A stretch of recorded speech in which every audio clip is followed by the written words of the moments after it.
मुझे अपनी जिंदगी में एक बार प्यार मिला था, जो कि मेरा इंटर्न था। वह बहुत ही अच्छा लड़का था। उसने मुझे जिंदगी में वो सभी अनुभव कराए थे जो कि एक लड़की को खुश रखने के लिए काफी होते हैं। मैं भी उससे बहुत प्यार करती थी। हालांकि हमारे परिवारों को हमारा रिश्ता मंजूर नहीं था, जिसकी वजह से हमें एक दूसरे से अलग होना पड़ा। कहते हैं न कि प्यार आपको जिंदगी के किसी भी मोड़ पर मिल सकता है।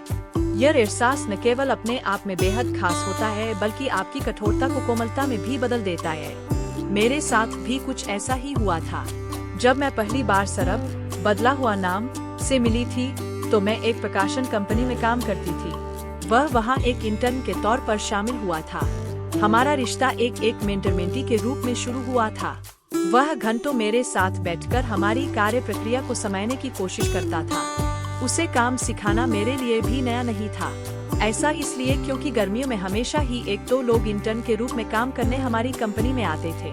हाँ, मेरे लिए यह बहुत आश्चर्य की बात थी कि मैं उसे जब भी किसी काम के लिए करती थी, तो वह उसे बहुत ही आधे अधूरे मन से काम करता था।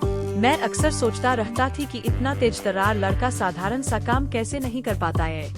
एक दिन हम सभी साथ में काम कर ही रहे थे कि मेरी अपने एक सहकर्मी के साथ बहुत बुरी बहस हो गई। उसने मुझे डराने के लिए गंदी गंदी गालियां देना शुरू कर दिया था। उसके मुंह से अपने लिए ऐसी बातें सुनकर मैं इतना ज्यादा बौखला गई कि मैं अपने आंसुओं पर काबू नहीं रख सकी। इस दौरान सरब अचानक से अपनी सीट से उठाए और मेरे पास आकर बोला कि आप रो मत, मेरे साथ बाहर आओ। वह मुझे हमारे ऑफिस की बिल्डिंग के बाहर ले गया। हम दोनों ऑफिस से बाहर निकले और पास के एक कैफे में चले गए। इस दौरान हमने एक दूसरे से एक शब्द भी नहीं बोला।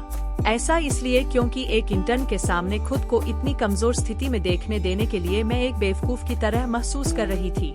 लेकिन सच तो यह कि उसका यह कदम मेरे दिल को पिघलाने के लिए काफी था। हम दोनों बैठे ही थे कि उसने एक हॉट चॉकलेट मंगवाई। उसने मुझसे पूछा कि क्या मैं उसके साथ इसे साझा करना चाहूंगी। उसने मुझसे यह भी कहा कि मेरे पास ज्यादा पैसे नहीं है क्योंकि यह इंटर्नशिप हमें अच्छा भुगतान नहीं करती है। उसकी ये बात सुनकर मुझे हंसी आ गई। मैंने न केवल उसके साथ उस हॉट चॉकलेट का मजा लिया, बल्कि मेरे लिए चीजें एकदम से बदल गई। इस घटना के बाद हम न केवल साथ में लंच करने लगे थे, बल्कि एक दूसरे के साथ बिताने के लिए हम अपने सहकर्मियों से बहाने भी बनाने लगे। मेरी कहानी, मेरी पत्नी अपने एक कलीग के साथ संबंध बनाती है, क्योंकि मैं नौकरी की वजह से दूसरे शहर में रहता हूँ। Coffee break, hot chocolate break और स्मोकिंग ब्रेक अब हमारे लिए आम हो गया था। हम अक्सर ऑफिस के बाद एक दूसरे से मिलने लगे थे। ऐसे में एक दिन उसने मुझसे अचानक से पूछा कि मैं उसके बारे में क्या सोचती हूँ। इस दौरान मैंने उससे कहा कि मैं तुम्हें बहुत ज्यादा बुद्धिमान और दिलचस्प मानती हूँ, लेकिन मुझे कभी यह समझ नहीं आया कि तुम सौंपे गए काम में अपना दिल क्यों नहीं लगाते हो। इस दौरान वह हंसा और बोला कि आप जानते हो कि मैं ऐसा क्यों करता हूँ, क्योंकि इसके बाद मुझे आपके साथ बैठने का कानूनी बहाना मिल जाता है। उसकी इस बात को सुनकर मैं हैरान रह गई। इस दौरान मैंने केवल शर्माने लगी, बल्कि उसने मुझे प्रपोज भी कर दिया, जिसे मैंने एक झटके में स्वीकार कर लिया। उसकी इंटर्नशिप खत्म हो गई थी। वह वापस से अपने कॉलेज लौट गए, लेकिन इसके बाद भी हम रोजाना मिलते थे। मेरी कहानी, मेरे पति हर बार मेरे साथ नहाने की कोशिश करते हैं। मुझे उनकी ये आदत अच्छी नहीं लगती। सरब मुझसे 7 साल छोटा था। वह मेरे जीवन में वो इंसान था जो ढेर सारी मस्ती, उत्साह और पागलपन लेकर आया था। वह उस समय ड्राइविंग सीख रहा था। वह हर रोज अपने ड्राइवर को बेवकूफ बनाकर कार को मेरे ऑफिस तक लाता था, ताकि वह मुझे एक कॉफी ब्रेक पर ले जा सके। इस दौरान उसका ड्राइवर एक कोने में खड़ा हुआ उसका इंतजार करता रहता था। हम न केवल नए नए रेस्तरां में जाने की कोशिश करते थे, बल्कि मेरे मना करने पर एक दिन उसने मुझसे कहा कि मेरे माता पिता मुझे मेरी प्रेमिका पर खर्च करने के लिए पर्याप्त पॉकेट मनी देते हैं। यह मेरे जीवन का बहुत ही मासूम और प्यारा समय था। मेरी कहानी, मैं अपनी पत्नी से बिल्कुल भी खुश नहीं हूँ। वजह जानकर शायद आप भी मेरा साथ देंगे। समय बीतता गया और हम दोनों एक दूसरे के प्यार में बुरी तरह पागल हो गए।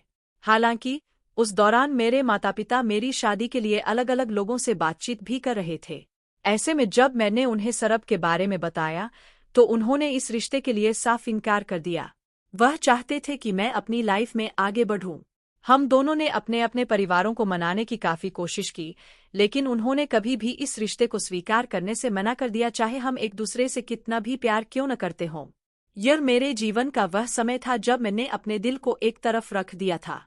सरब अक्सर रोते हुए मुझे मैसेज करता रहता था, लेकिन मुझे हमारे लिए एक कठोर कदम उठाना ही पड़ा। मेरी कहानी। मेरी पत्नी मेरे साथ समय बिताना पसंद नहीं करती है, वह घर से ज्यादा ऑफिस में रहती है। मैंने सरब से अलग होने का फैसला कर लिया। मैंने अपने माता पिता के कहने पर शादी कर ली। इस साल मैं अपनी शादी की 7वीं सालगिरह मना रही हूँ।